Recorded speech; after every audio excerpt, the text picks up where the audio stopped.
Hey everyone, welcome to the Session 6 blog for the Wizarding World Circle of Fate campaign. Lots of ships today. Oh my God.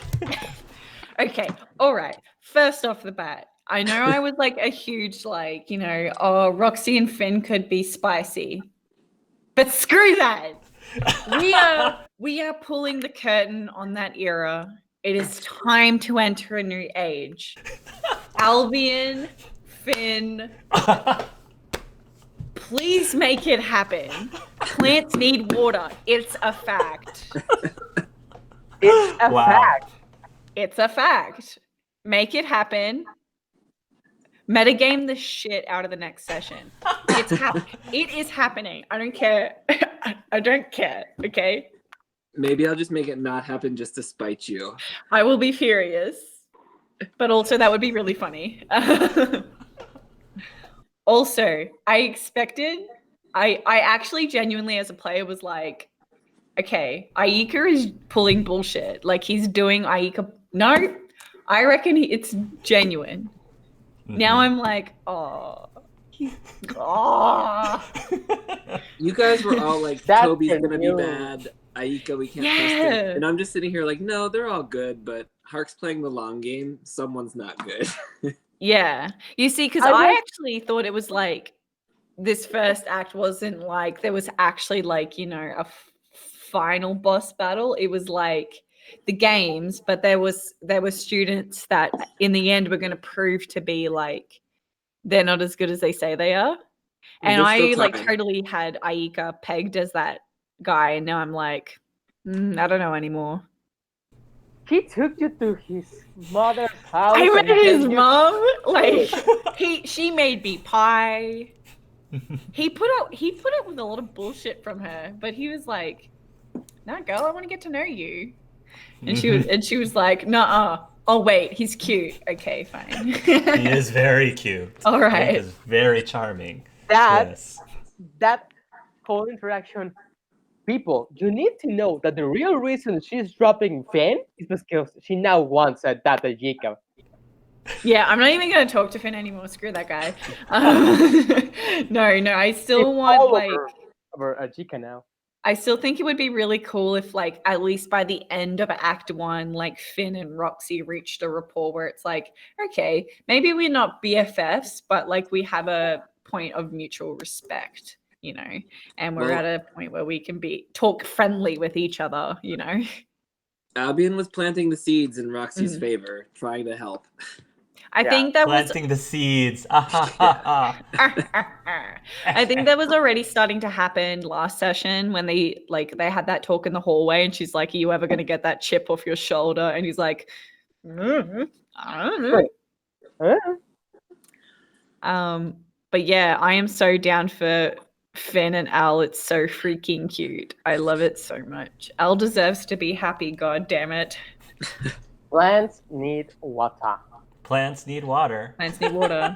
I was really surprised that he didn't actually end up going to see Bartholomew. I went back and forth. I had to stick true to character, and I don't think Al would have there was nothing he was going to say to him that would have changed anything in Al's mind. But that being said, Al's still very curious about these hoops, but he had to be subtle with how he approached that. So yeah, we need Roxana to go. I have a whole speech planned, bro. If her dad really has a hoop, she's only going to give to Roxana. I don't think she will even talk to it about it with Al, like that. It has to be Roxana. It's going to be really tactless, but I think it's okay because now Augustus knows that there was something in the wand. So let's say hypothetically in the next session, Roxy does get to talk to Bartholomew. She'll say, so you're going to tell me what you took exactly from this lady and where you put it. And maybe they can get more answers about that. But there's there's a lot of stuff I need to do. First of all, I want to like talk to Al and be like, so what happened with Asa so I can kick her ass. But yeah, I'm waiting on her to come to him. He's not gonna Yeah. budge on that. I keep having this horrible feeling because she like she was talking like in the last session about like fixing him. I keep getting this awful gut feeling that she's gonna make like a potion or something to try and like turn Al straight. And I'm like, oh, I just have this horrible feeling that's gonna happen. A potion of love will do. Oh yeah, or love potion him. Oh my god, that'd be awful. Yeah, but that's not like a permanent thing. No, but it would still be like a horrible thing for her to do. You need Like, to. Yeah. Well, yeah, but you just gotta keep feeding it. Not really that difficult. That's how Voldemort's mother got his husband like so long. yeah. He just kept feeding him love potions. And that's why Voldemort can't love, because like apparently children like conceived When a love under potion. like a love potion, they don't have the ability to love. Anyway, fun bit of trivia for y'all. But moving and shaking to do next session. Like obviously I'm pretty sure like I know what the subject of Alex's conversation is gonna be. But I'm like I think there's something more than just like I'm sad dad's in jail. Like I think there's definitely something else that's gonna be dropped. Maybe Alec has a hoop. I don't know. Yeah, I still question Alex's motives and like allegiance too. Oh yeah, but he was he's already really conflicted. So I think like ever since their last conversation where she was like, there's being loyal and there's doing what's right. And like I think he's starting to get better with time. No, the fact is that Alec knows that your father is good. And he hates having to keep that to himself and let you all believe. And that's why he sticks to his dad, because like my dad was right. You don't know and you keep trashing about him, but he's fucking a hero. And I think that we can pretty much blow that theory out of the water. Like the whole like Bartholomew is good because they used that serum on him, and if it worked and he was good, he would have fessed up like I was a spy. This is what happened, and like that problem would have been solved immediately. Yeah. I pretty much sure that there's the thing that keeps you from people reading your mind. I thought that I read somewhere that it keeps you from all of the truth with. What is it, like oculomancy or something like that? Yeah. But they use the serum. They use the truth serum. Yeah. Which is different. So unless he was resistant to the truth serum, but he ended up like admitting that he did X, Y, and Z. So if anything, like perhaps it's like, because I don't think he would necessarily admit this, because I feel like a truth serum, it's pretty much like you answer very straightforward. You don't really provide much context. If anything, he could have it could still be the theory where he was blackmailed, like we're going to kill your family if you don't do this, or maybe he was under Imperius and did things under the control of another, perhaps.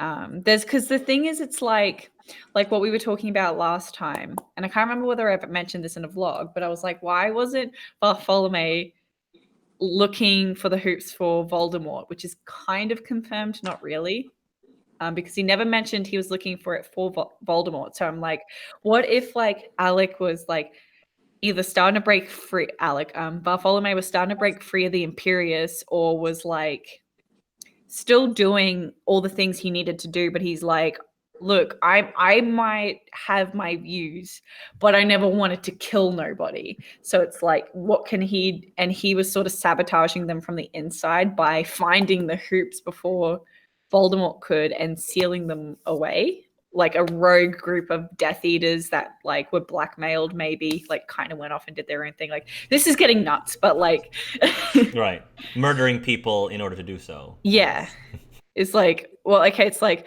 or maybe it's like this is going to do more harm than good if we give this to him. It's like everything else, it's like whatever, but we can't do this.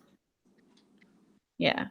maybe. I don't know. Because I still think whoever like gets all the hoops, like it's like the Infinity Gauntlet. Like you become literally like a master of fate and shit like that. Like the Deathly Hallows as well. Like you just become God essentially. I want that to be a thing, and that in the infinite war of the Infinity War of Hark, that we're gonna have to like we destroyed or hide the hoops because they were too powerful, and we're gonna be like, we need the power of the hoops. Bring them back. Where they are, and everyone will have like their all powerful object of their session, or the all powerful something of the session, and they'll be bringing back. Yeah. Like the set of 12 hoops will be one of the Infinity Stones. Bringing it back to ships. Mm-hmm. Like one thing I wanted to mention, Naila and Juan, cute as hell, love it. But I wonder like what's gonna happen with their relationship, her being a religious person. Like there are rules, so it's like I wonder how their relationship's gonna work out, where it's like like we can't do this and this until marriage, or like straight out she's like maybe her family has a problem because Juan's not like of the same religion. Correct. Like I think that's going to be a big part of their relationship and how it evolves over the next few sessions and dictates pretty much what they're going to do. So yeah. That's totally true. And then like Albion's totally marrying Finn. Like Finn was trying to be a friend to. Yeah, more like he was trying to be a friend to Al, but I think he was leaving the door open if Al wants to walk through that door, but he wasn't going to force him. So what you're telling me is Roxana can still sail me. It's interesting because in character, Al is not a very like he's not the type that's gonna take that opportunity easily. But it just depends because he took that as very much a friend, just a very genuine act from Finn. So I'm not saying he wouldn't pursue something, but I think right now, like he's not really worried about that right now. He has the whole like hide it from dad thing he has to worry about. But that being said, I fully endorse this idea and or product. Please. Oh, out of character, yes, absolutely. In character, yeah. I'm glad we're on a couple things. Symbolism. I thought it was very interesting that Roxy was wearing the color red, kind of like the Scarlet Letter, like everything that had just happened, and then she shows up to this wearing bright red. Like I just thought that was very symbolic. It was interesting role playing the scene with my dad. It was very small, but it's the first time I didn't feel like as a character, as a player or character, like as much tension. I think the last scene from before really broke down a lot of walls there in terms of my relationship with my dad. Yep. Yeah. Oh, and Roxy still doesn't know that she might be getting kicked out. Right. They didn't bring it up. I purposely didn't bring that up. I brought up the what else? I brought up the I don't remember. There was one thing I knew I told you about my conversation with my dad, but one thing I didn't. And that was I was waiting on that. The fact that Al was going to Azkaban. Yes, about Azkaban, yeah. I wanted to bring that up for sure. But the last thing I noted, I think it's interesting that Levi's dad is coming back into the story in terms of like all our dads are like converging. Because I did predict that and this kind of come about as soon as like Huck was like, yo, there's this article, shit's going down. So like ever since that was a thing, I was like, okay, so there's going to be like a proper trial. That way, like you get Levi's dad's involved. Like everyone's got a reason for being there. Juan was at the Quidditch match. Al's mother died. Levi's father is representing. I thought he'd be representing the victims, but he's representing Bartholomew, which is like a lot more interesting. Yeah. Oof. Roxana has a reason for being there, but it's like if Yeah. they do like all that court stuff, I think all like the Chevette's kids are going to be asked to testify. Yeah. And I really don't know what Alec is going to say. Because Yeah. it's like, I think the next conversation I have with him is going to be what dictates which way he goes. Yeah. Maybe. Or maybe he'll still stay sort of neutral, like not confirming, not denying.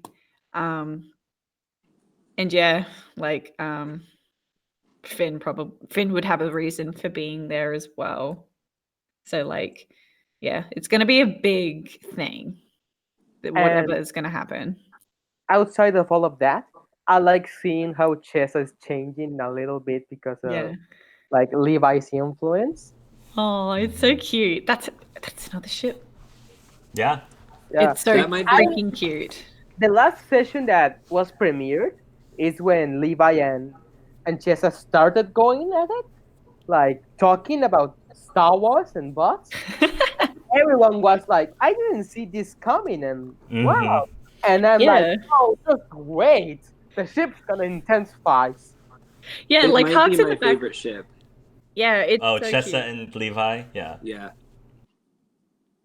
Like Hawks in the background going like, yeah, but what if this? And then it like turns into the cutest thing ever. Like he's playing like Mr. Matchmaker in the background going Ajika, and that whole part with Ajika. All of Ajika in this episode, I was like, wow. Where is this coming from? It was like such a shotgun like epiphany. Yeah. It's like, yeah, it's funny that she was like so like, oh yeah, he's just gonna use me like for whatever ploy he's going to play, and then like immediately comes full circle and is like, all right, you're pretty cool. Like, are you feeling good? Do you want to go home with my mom to eat her homemade food just so that you can feel better? Like, I think like the decider for her was the fact that like he never really like he was intrigued by her, but never really pried. Right. He was intrigued by the fact like, okay, but what makes you tick as a person without going like, so tell me about your father. You know, he was just like, I bet like there's more to you than what other people see. Right. And like that to her, that was flattering. And like the flowers, they weren't just flowers. He did something special that was significant to her and her abilities, and like kind of just went out of his way to just make an experience that was unique to her. And then she was like, okay, well, you know, I've kind of never experienced this before, so why the hell not? I got nothing left to lose now. Let's go get some ice mockers. Yeah. Ayuka was a wild card because I didn't know if any character would necessarily like connect with him. And so I was just kind of throwing him out there just to see if anything caught. And then with Roxana, it was just like, you know, I'm just going to try it because I tried experimenting a little bit with Nico and Roxana. And then I wasn't sure if there was something going on with Levi and Roxana. So a lot of, as a GM, I know that there's characters that I think could pair up with certain characters, and I just like throw them into the situations and just see what happens. And so, so with Ayika, when I just threw him at Roxana and just kind of just tried to stay in character with him, it's just worked. It seemed to work really well. I think like, if anything, like she would probably have an interesting dynamic. Like a more interesting dynamic with Ayika than she would with Nico. Like I love Nico, but like I think I could see him more with somebody else. You know, like with like because Ayika's quite suave and poised, and like always one step ahead. But Roxana's really in your face. But then at the same time, they both love trickery and mischief, right? And have a playful spirit. So it's like very much so. They're both so different while being very, very similar. The same. Correct. So it's like yes, yeah. That's what I try to do. Is I try to with every single character before they interact with your character, I always try to find out what is similar between this character and the person I'm interacting with. Because I did it with Nico too. Yeah. Because with Nico, the thing that's similar between him and Roxana is he's definitely putting up a front. Yes. He's a big goofball and he jokes around, but there's a reason. The reason he does it is very similar to the way Roxana does it. Yeah. And stuff like that. So it's really cool to see that. And with Chessa was just kind of random because I knew Chessa was Muggle-born, but as soon as Levi started talking about wrestling and then Star Wars, I'm like, that's their connection. Like that's what they have in common, and I just kind of went with it, and it just worked. What I love about Chester is it's like really out of the blue, but it makes sense. Right. Like this girl is like, she didn't talk about it because there's like a certain you know, she's got a certain image that she's made for herself. She is this particular person, and it's just easier to stay that way. But in reality, she's actually quite the geek. And actually, yes, I'm not sure if it's a front that she puts. It's more like she said, everybody's too afraid to go and talk with her. And she doesn't, because she's very personal. She doesn't just go and set all of that. So that's the difference. She really is not trying to occult it or something like that. She just doesn't talk about it because that's her. And her and Levi are cool because like not only do they have like that geekiness and that huge like nerd culture aspect to their personalities, it's like, well, yeah, Chessa has that, but she's a very reserved, intelligent, graceful person. And she plays by the rules. Yeah. And Levi doesn't. is the complete opposite. But then when they start talking to each other, she comes out of her shell, and he like really encourages that out of her, which is like why they're so cute. And God damn it, Brandon, if you are watching this, let it sail. Levi deserves to be happy too. Yes. Yeah. I found it very interesting that everyone kept thinking Toby's going to be evil. Toby's going to be evil. And I mean, I thought about that, and I was like, I was thinking, I was putting myself in Toby's headspace and just putting myself in his shoes, and I'm like, it doesn't feel right. Like if Toby would be evil, for me, that feels forced. Yeah. Because like with all the interactions and the history he's had with Roxanne, I was like, I don't see that happening realistically. Like it seems like it just feels really weird. I totally had it picked out that she would go over there and like Tessa and a group of people would be around him, and she'd be like, can I talk to you? And he'd very awkwardly say like, oh, maybe we'll talk later, and just slowly shut her out, but not like full on turn around and go like right. Yeah, screw you, Roxy. It's like more like I'm gaining popularity and people are trying to cheer me, so Roxy, we'll talk later. So you right now are not the brightest person. We'll go later, like something like that. Yeah. I was just gonna say, from a storytelling like point of view, like when you're talking about the beats to a story, I think things would get really interesting narratively if there was this, you know, sudden change with Toby. But I just went to that scene when I started interacting as Toby with Roxana, and I just tried to stay in character as much as possible, and that's just it just played out the way I thought it was supposed to play out. And and it's I think like their growth, as their relationship growth more so comes from the fact that they're meeting new people, and it's like they will always come back to each other, and like Toby is her rock. Toby makes her feel good. But at the same time, it's like Roxana's slowly learning that like, hey, there are other people that care about you. Stop being so upon yourself and see that there are people making an effort to try and be your friend. And like she's starting to realize that and like becoming friends, like true friends with other people. Whereas Toby's coming out of his shell more and realizing like he can do things on his own and he is capable of so much more than he realizes. And like the growth of them like remaining close but also letting go of each other and not being so reliant. Like I think that's more interesting in a way.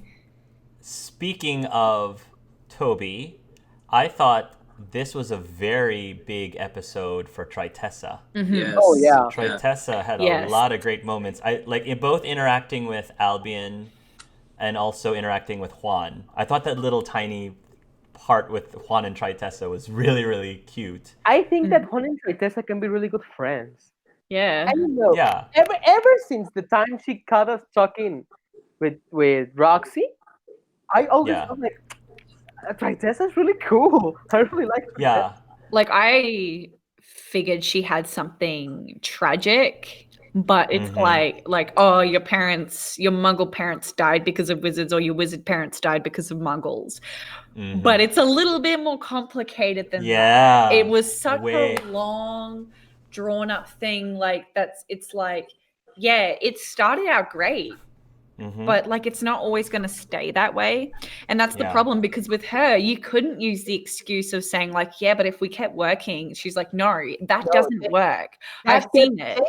Working and working again and again, trying and trying, and it kept failing, and it tore an entire family apart. And like a community of people lost people, and I'm sure a lot of them developed the same side effects from Obliviate as well, where they were forgetting each other and they were developing cancer and getting sick. Like, it almost like it completely changed and uprooted this entire community. So it's like you couldn't turn around to just try Tessa and say like, yeah, but that's one circumstance. If we kept working at it, like, no, that doesn't work. Yeah. Tritessa, I really I spent a long time like working out the details of Tritessa's story, because I had the basics of it and I didn't really like finalize it until last night, and just about the whole tragedy of it. And like her personality, you know, she tries to really act really tough, because I told people in one of the premieres that I sort of I modeled Tritessa's personality very similar to Zendaya's portrayal of MJ in the recent Spider-Man movies, the Tom Holland Spider movies. And I totally see that. Yeah, I can totally. MJ's personality is so different from the MJs of the other Spider-Man movies prior. Yeah, totally. And I love that. So that was sort of like how I modeled Tritessa, is after her.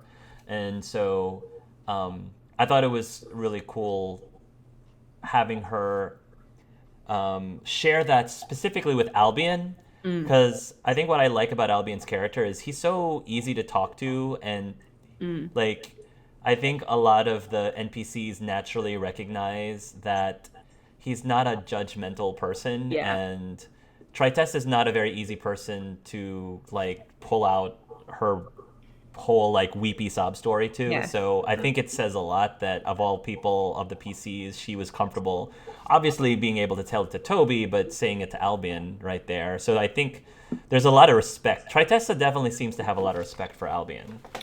Yeah, well, in character and out, Tritessa really caught me this session. Like I really grew to appreciate her more, both in and out of character. And for the record, I never doubted Toby. Yeah, you were the only one that was like, no, Toby's going to be fine. What are you guys talking about? And we were like, no, he's going to ditch her. He's going to like, it's going to be awful. But like, we had a lot of crazy theories. We were like, oh yeah, Finn's dad was a bad guy and Bartholomew was like the good guy. And it was like it was all twisted and convoluted, but it's like, probably not. That probably didn't happen because Finn's dad was a muggle. But like, but like another, like, I think like one reason, like just going off, like talking about Al's personality in general, it's like, this is another reason why the ship would work. Now hear me out. Okay, go ahead. Here's the thing. Okay. Because like Albion's like a very forgiving soul. So here's the thing, because Finn and Albion, in terms of their life and the things they had to go through, actually have a lot of the same things happened in their life. Finn and Albion both have endured hardship and the loss of friends due to sexuality. They both lost a parent. Right, exactly. Lots of similarities. Yeah. And like, but the thing is, it's where they differentiate is how they deal with their issues. And that's where I think they can learn a lot from each other.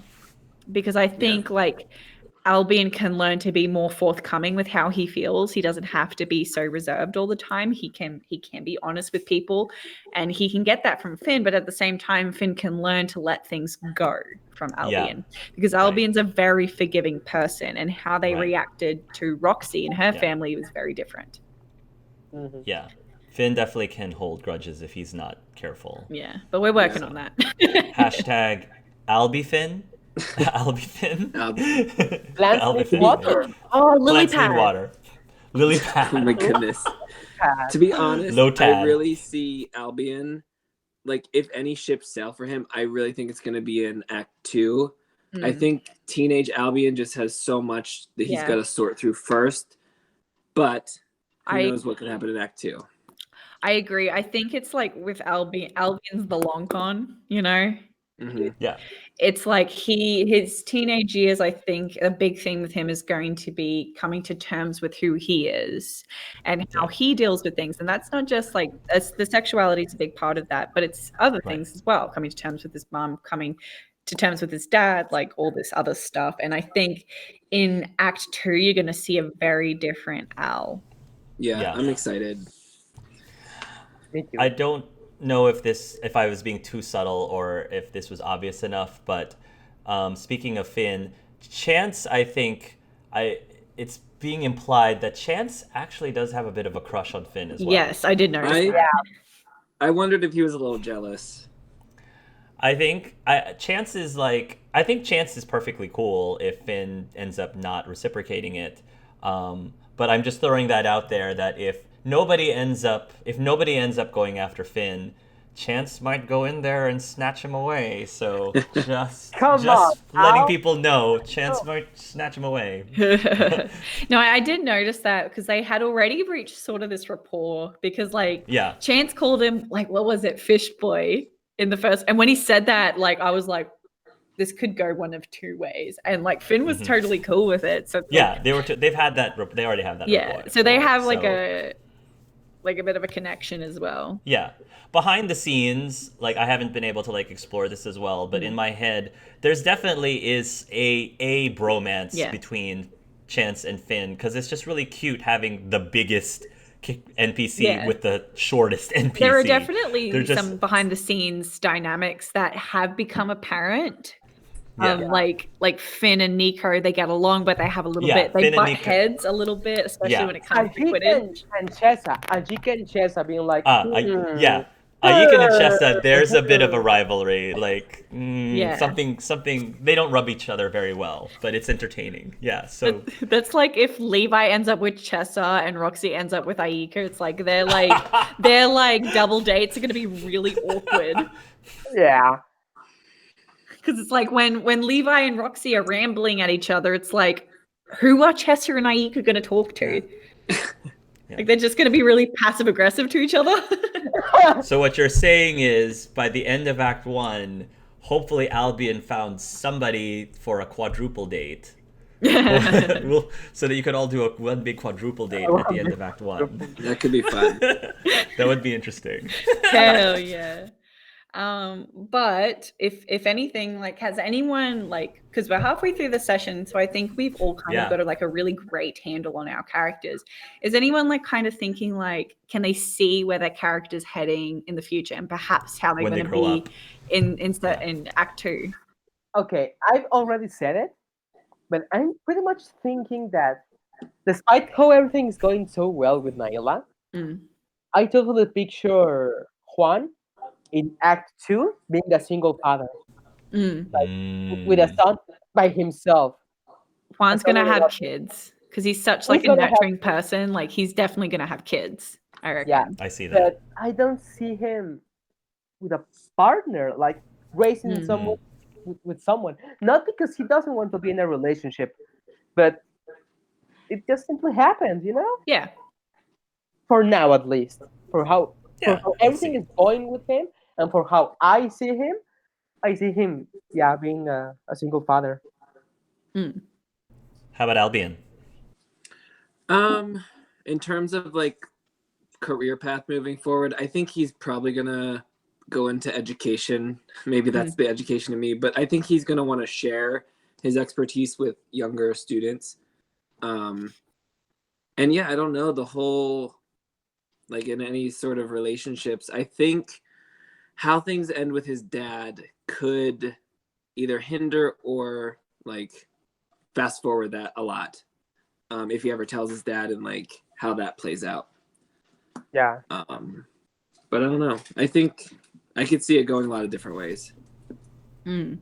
I could see Albion like definitely being a teacher, but I could see him going into politics too. Yeah, like, me too. Being a political figure, like where he's like learned that he can like he hates politics, but you can really change the world using it. Yes. One of my edges is the rank edge, which right now he is senpai, but like part of that, like that edge can get you to like where you could actually become the Minister of Magic, so like you could move up through the ranks. So that's an edge I might explore a little bit if it fits his storyline. Like the end of the campaign, Albion's the new Minister of Magic in Japan. Oh my goodness, can you imagine? Ooh, interesting.